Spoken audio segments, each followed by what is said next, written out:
Bienvenidos al siguiente resumen de noticias. Interesante debate entre el abogado Julio Valdivieso y el señor Arturo Méndez Azahar. Sabemos que el señor Azahar ha criticado mucho a los diputados de Nuevas Ideas e incluso ha llegado a decir que tienen que ser removidos de sus cargos y pues enfrentar a la justicia, ya que para él han cometido delito. Por el otro lado, el señor Valdivieso explica cuál es la única forma en la que pueden ser removidos los diputados de Nuevas Ideas.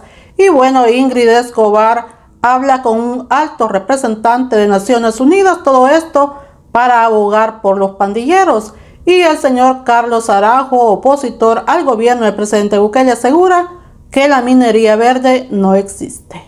Manera justificar el impacto que ocasionó esas expresiones. Y no es traído de los cabellos. Por eso es que cuando aproveché, cuando Giovanni se refiere a que yo había incurrido en una soberbia intelectual y me pide que profundice Giovanni Galeas, entonces escribí con la metodología con que yo desarrollaba mis procesos penales, pues las presentaciones de mi acusación. Y me han dicho de todo, pero nadie me ha dicho que eso, en eso no tengo la razón. Entonces termino confirmando de que sí, desgraciadamente, los diputados se incurrieron en una conducta que a lo mejor hoy sí ya saben que pues es una camándula de delitos en toda la parte de los delitos en que pueden incurrir los funcionarios públicos cuando hacen mal uso del presupuesto. Termino con esto.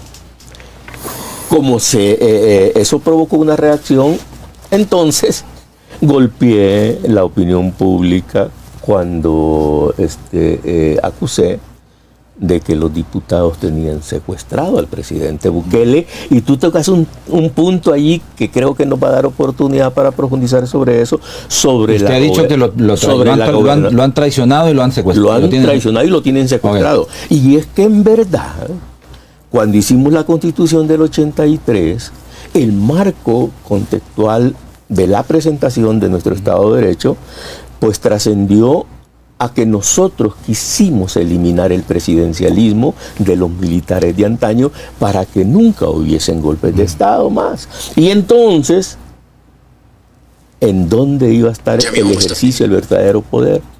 En la casa del pueblo, en los representantes directos del pueblo. Entonces, no es broma, la gobernabilidad lo tienen los diputados. Entonces, en ese contexto sí reafirmo, pues, sí, lo que he dicho.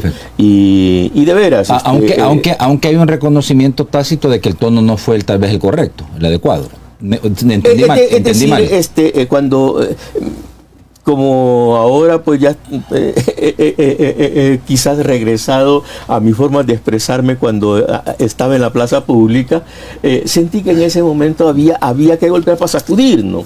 Y estoy tratando, porque sigo manifestándome públicamente, de golpear la conciencia para que los salvadoreños entremos a ese nuevo momento del 2025, que para mí es el año preelectoral del 2027. Ahora, doctor, el artículo 125 de la Constitución señala que los diputados no están sujetos a ningún mandato imperativo, no representan ni al Ejecutivo ni al Judicial.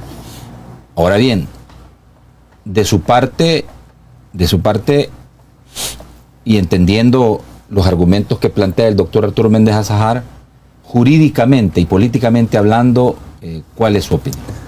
Bueno, primero son dos cosas diferentes. Sí. Podemos hacer un enfoque separemos de momento el 125 también. Doctor, tiene razón, desde el punto de vista político es valedero el análisis que hace. Ahora, jurídicamente, desde mi óptica, la única forma de poder separar a un funcionario es primero que haya transgredido la Constitución a través de un mecanismo que establece la Constitución, que es el derecho de insurrección que tiene el pueblo, ¿verdad?, para separar, abrogar, dice la Constitución. Esa palabra tiene muchos demoles, pero separar y se limita porque no hay un rompimiento constitucional de todo el Estado, sino que lo que se hace, se agarran a los funcionarios que han violado la Constitución, se separa y se procede a su nombramiento con los mismos mecanismos que establece la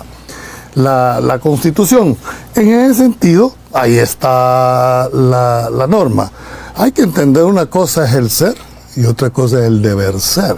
Estamos haciendo un análisis del deber ser. La realidad es totalmente diferente. Tú hablaste ahí de una gobernabilidad. La gobernabilidad, políticamente hablando, aquí habían dos tipos de gobernabilidad. La gobernabilidad comprada, porque eso no lo podemos decir que no existió. Y cuando hablo de comprar no me refiero necesariamente en dinero. Hay compras a través de repartos de puestos, cómo se repartían, cómo se distribuía, dijéramos, como decía Dagoberto, el botín del Estado, ¿verdad? ¿Por qué? Vámonos a la elección de los magistrados de la Corte. ¿Cómo se elegía? Bueno, si éramos 3 los partidos que íbamos a decidir con los, en aquel momento, 56 diputados, ningún partido tenía la suficiente correlación de fuerzas y eso obligaba a platicar. Y la plática en muchos de los casos era, vaya, 2 vas a agarrar vos, 2 voy a agarrar yo y uno al mumuja de los más chiquitos. Ese ha sido, dijéramos, el que hace. La regla general. La regla general. O sea, si nos cerramos a ese anal, entonces, ¿qué es lo que pasaba? Esa era una gobernabilidad comprada desde mi óptica. Porque el órgano político por excelencia, donde hay acuerdos, donde hay negociaciones sobre la mesa, es el órgano legislativo, ¿verdad? Entonces, claro que hay una gobernabilidad, pero pactada. ¿En función de qué? Del bien común, en función de los ciudadanos. Explico, eso sí es válido, pero eso nunca funcionó de esta manera, ¿verdad? Así se ha desarrollado. Entonces, cuando vos llegas a esa parte de la gobernabilidad.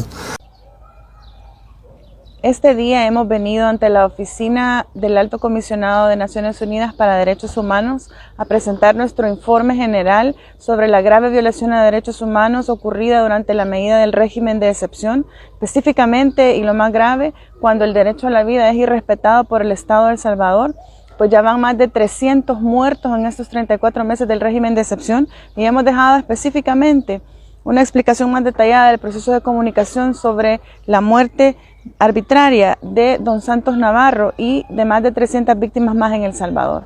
Queremos decir que es importante que todas las comisiones que nos han recibido lo han hecho de manera muy receptiva. Hemos entregado el informe general, el análisis de fallecidos, nombre a nombre de las personas que han muerto en las distintas cárceles de El Salvador, que no son el SECOT, sino que todos los demás centros penales.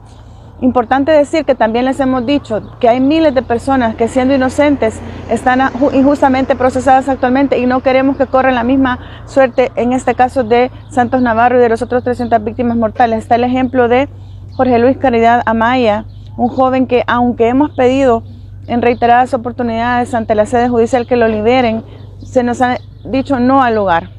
Y no queremos que él muera, como ha sido el caso de don Santos Navarro y otros. Así es también Jonathan Edenilson Santos, quien actualmente está procesado injustamente, y no queremos que muera al igual que todas estas personas. Entonces hemos venido a dejar detalle a detalle todos estos procesos de comunicación urgente para que le pidan un informe al Estado de El Salvador y se resuelva lo más pronto la libertad de las personas inocentes capturadas en el régimen de excepción.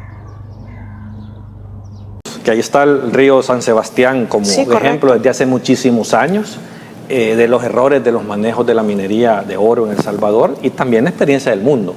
O sea, en el mundo hay ejemplos suficientes de este tipo de cosas. Y el problema, yo vuelvo a insistir, no es lo mismo que hagamos minería en Chile.